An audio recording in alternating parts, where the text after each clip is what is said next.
agar membuka pendaftaran bagi pemuda-pemuda Indonesia yang siap berjihad ke Palestina. Usul untuk membuka yang namanya pendaftaran jihad ke Palestina. Kata saya mendukung. Mulai dari Soekarno, Soeharto, Gus Dur, B.J. Habibie, Mega, SBY, Jokowi, sampai Prabowo sekarang, posisi kita di dalam masalah keterlibatan antara Israel dan Palestina, kita tetap berada di Palestina.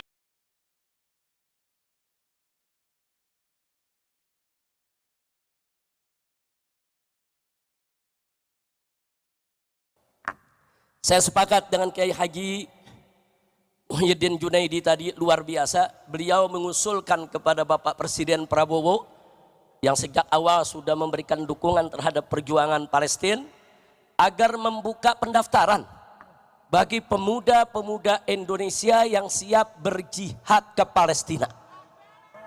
Buka pendaftaran, latih mereka, persenjatai, kirim ke medan Gaza untuk bertempur membebaskan Al-Aqsa. Siap tidak? Siap tidak? Jadi kalau Bapak Presiden menyetujui usulan dari sepuh kita Kiai Haji Muhyiddin Junaidi tadi, saudara sambut tidak? Dukung tidak? Setuju tidak? Takbir. Dalam 212 usul untuk membuka yang namanya pendaftaran jihad ke Palestina. Kata saya mendukung. Tapi yang daftar Balawi semua. Tidak boleh anak-anak Nusantara ikut-ikut daftar pendaftaran Palestina yang dibuka oleh Rizik Syihab. Jangan. Karena saya baca sejarah, Pak. Saya baca sejarah bagaimana Balawi di Hadramaut, bagaimana Balawi di Indonesia. Nggak ada sejarah perang, nggak ada sejarah mereka mau berdarah-darah di dalam perjuangan menyebarkan agama Allah. Tidak ada. Ada di Aceh namanya Abdurrahman Az-Zahir Ba'alawi. Dia seperti berani pada tahun 1800-an akhir memobilisasi masyarakat melawan Belanda. Ayo kita melawan Belanda, ayo kita perang. Dimobilisasi oleh dia. Ketika rakyat Aceh itu kemudian percaya kepada dia, kemudian masyarakat Aceh bersatu melawan Belanda. Sebelum perang 1-2 hari lagi dia kabur ke Jeddah Arab Saudi, dikasih uang oleh Belanda. Akhirnya itu pasukannya dihancurkan karena sudah dimobilisasi di tengah hutan, habis semua. Ini sejarah Aceh. Sejarah di Hadramaut sama juga. Coba urut dari nama Bahar Smith atau Rizik Syihab sampai kepada Ubaidillah. Adakah yang mati syahid di jalan Allah? Tidak ada. Tidak ada yang perang. Jangan bawa-bawa setelah Ubaid. Kalau setelah Ubaid itu cucu Nabi asli. Kalau seluruh keturunan Nabi itu ya jiwanya jiwa perang, sama dengan orang Jawa. Ini kalau dibuka oleh Bapak Prabowo, betul-betul dibuka, saya yakin ribuan, puluhan ribu yang akan daftar. Kenapa? Karena orang Jawa, orang Nusantara, Aceh, Maluku, Bali itu orang perang semua, bos. Leluhurnya tukang perang. Saya yakin kalau dibuka semuanya akan daftar, atau bukan semuanya, banyak yang akan daftar. Maka saya tidak setuju kalau dibukanya atas nama anak Nusantara, tapi untuk Ba'lawi aja. Coba kita lihat berapa Ba'lawi yang mau dia untuk perang di Palestina. Bahkan kita akan nyumbang, PWI nanti akan nyumbang, betul? Kalau Ba'lawi siap berjihad di Palestina, kita nyumbang setiap DPD berapa? 10 juta. Ini Kiai Riyad yang ngomong. Sekali lagi, apabila ada keluarga Ba'lawi yang mau perang ke Palestina, setiap DPD PWI akan nyumbang 10 juta. Yang penting yang berangkat itu adalah Ba'lawi.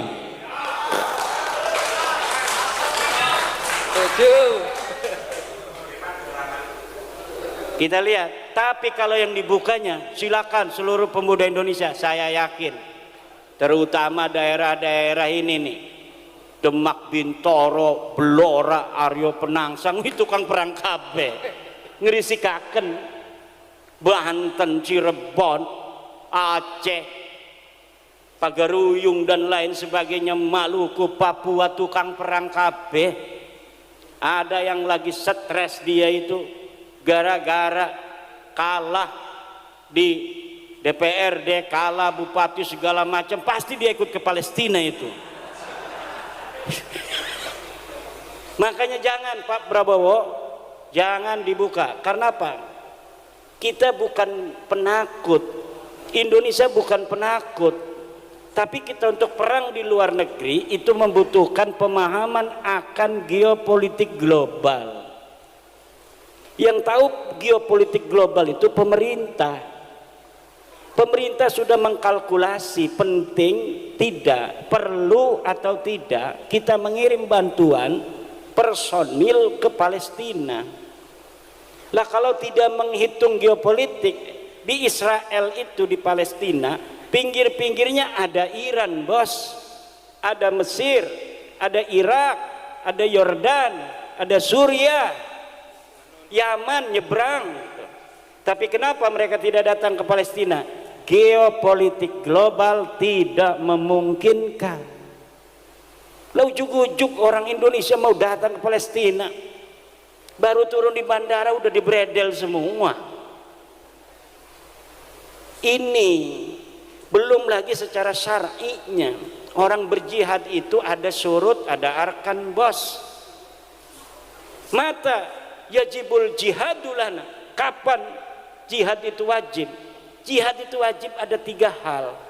Pertama, inda hujumil a'da, ketika musuh menyerang ke kampung kita, ketika musuh menyerang ke negara kita. Saral jihadu fardhu ainin likulli ahadin, maka perang itu wajib bagi setiap orang kampung itu. Yang kedua, indal tiqa'is saffain, ketika bertemunya 2 pasukan, kita perang di sana siap musuh, lah ini fardu ain, kalau kabur dia itu dosa besar.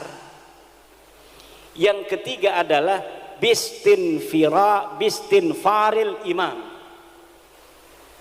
kalau tidak ada istinfarul imam digerakkan oleh Presiden Prabowo, tidak boleh. Negara kita tidak diserang, tidak ada iltiqa'us saffain, kemudian kita tidak diistinfar, tidak dikirim oleh Imam Prabowo. Lalu kita di sana atas nama apa? Atas nama pribadi. Senjatanya punya senjata apa? Parang, keris dari Blora mau menghadapi rudal nuklir. Ini kan kerisnya bukan sembarang keris. Mana ya itu yang tukang suwuk? Paling kita orang pakai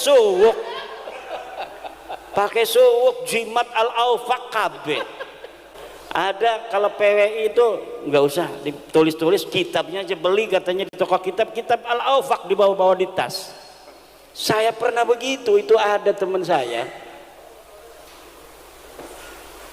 ada paman saya ini sakit di Bandung. Itu karena PWI ya, namanya otaknya itu otak santri. Dia langsung bawa kitab Asy-Syifa, yang di dalamnya itu kan ada macam-macam itu obat-obat pengobatan. Ditaruh, takut kesambet katanya. Dasar kita sih, bukannya istrinya dokter, tapi dianya begitu kayak dukun.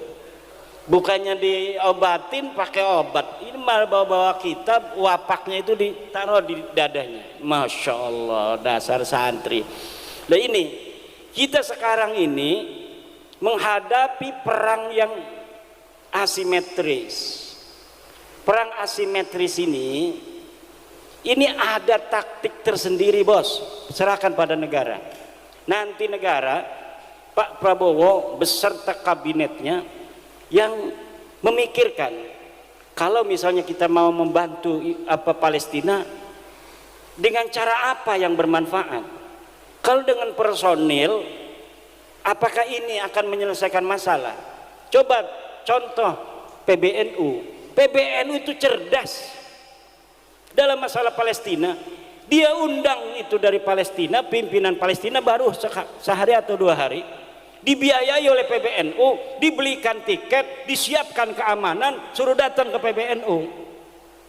Kemudian ditanya itu orang-orang Palestinanya, perwakilan dari negara Palestina, apa yang bisa kami bantu dari Nahdlatul Ulama?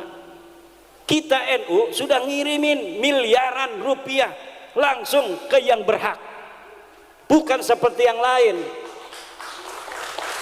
buka-buka donasi di mana-mana, taunya bukan untuk Palestina, untuk ISIS.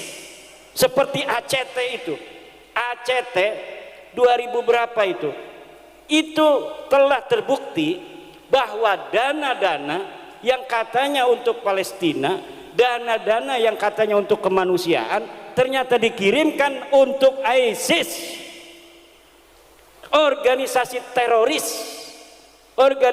teroris yang mengacak-ngacak saudara Islam kita, yang mengadu domba antara Sunni dan Syiah yang ada di Syria. ISIS hancur diganti oleh Jabhatun Nusrah itu di Suriah. Jabhatun Nusrah hilang sekarang baru 2 hari. Yang namanya apa? Tahrirus Syam, HTS, Hizbut Tahriris Syam, Partai Pembebasan Syam. Sama aja ini ISIS ini. Dia ini cucunya ISIS. ISIS punya anak Jabhatun Nusrah. Jabhatun Nusrah punya anak sekarang adalah HTS, Hizbut Tahriris Syam. Dia rebut itu istananya Bashar al-Assad. Kenapa? Karena politik global pada Arab Spring 2011-an itu tidak berhasil mendongkel kekuasaan Bashar al-Assad. Seperti Irak dihancurkan Saddam Hussein, kemudian Husni Mubarak, kemudian di Libya Muammar Gaddafi dihancurkan oleh kekuatan global. Tapi Bashar al-Assad kekeh, kuat dan kokoh. Kenapa? Dia seorang sayyid, dia keturunan dari baginda Nabi besar Muhammad sallallahu alaihi wasallam. Bashar al-Assad difitnah, dia adanya itu asyhadu alla ilaha illa Ali segala macam, na'udzubillah dan lain sebagainya. Ini geopolitik global. Nggak paham kita, maka bantuan yang katanya untuk jihad, untuk kemanusiaan, ternyata masuknya ke organisasi teroris. Kalau NU ini Bapak ngasih Lajisnu, Bapak ngasih NU Care, itu langsung NU-nya datang. Pertama ke Al-Azhar, setelah di Azhar bagaimana caranya kami bisa masuk ke Palestina. Jadi tidak asal berikan kepada orang, karena banyak orang yang sekarang ini mereka itu atas nama Palestina fundraising, mengumpulkan dana umat, dana masyarakat, tapi tidak sampai kepada saudara-saudara muslim kita di Palestina, sampainya kepada teroris, sebagian lagi sampai kepada istri-istri simpanan. Ini kenapa tepuk tangan begitu? Punya ya? Nah, makanya PWI ini siap-siap, takut Bapak Prabowo secara hitung-hitungan geopolitik, karena tentara nasional Indonesia terbatas jumlahnya, ada 1 juta, sedangkan saya sebagai presiden berkeinginan membela saudara-saudara saya di Palestina, maka bangsa Indonesia 100.000 akan kami kirim untuk berperang di Palestina. Siapa yang mau daftar baru boleh. Yakinlah ke Balawi si Jacan nih kok Blora 5.000 Gerobokan 5.000, Sragen 5.000, santrinya Kiai Riyad ditinggalin, dia pergi Palestina, sama istrinya cium tangan. Tunggu aku wahai istriku, mau kemana? Palestina. Ternyata gilir. Kalau itu namanya istinfar, dikirim oleh negara, boleh. Kalau istinfar, kalau tidak dikirim oleh negara ngapain? Geopolitiknya itu rumit bapak-bapak di dunia ini. Kalau tidak rumit, negara Israel kecil, jumlah penduduknya aja berapa? Luas wilayahnya nggak kayak luas wilayah Jawa Timur, paling juga se-Kabupaten Blora.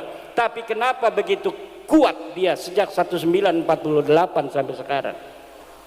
Ada sesuatu yang tidak bisa dijelaskan oleh hanya sekedar sebuah keinginan berjuang demi membela agama. Tidak hanya sesederhana itu. Maka tunggu aja negara Indonesia apa kebijakannya. Negara Kesatuan Republik Indonesia terhadap Palestina kita dukung, itu saja. Sejak Indonesia didirikan 1945 tidak pernah berubah posisi Indonesia dalam masalah Palestina dan perang Israel, bahwa Indonesia bersama Palestina dalam perjuangkan kemerdekaan Palestina. Itu adalah sumpah dari pemimpin-pemimpin kita dan tidak pernah berubah setiap negara, setiap presiden. Mulai dari Soekarno, Soeharto, Gus Dur, B.J. Habibie, Mega, SBY, Jokowi, sampai Prabowo sekarang, posisi kita di dalam masalah keterlibatan antara Israel dan Palestina, kita tetap berada di Palestina dan kita mendesak kepada PBB untuk memerdekakan Palestina dan menekan Israel untuk menghentikan ekspansinya, penjajahannya,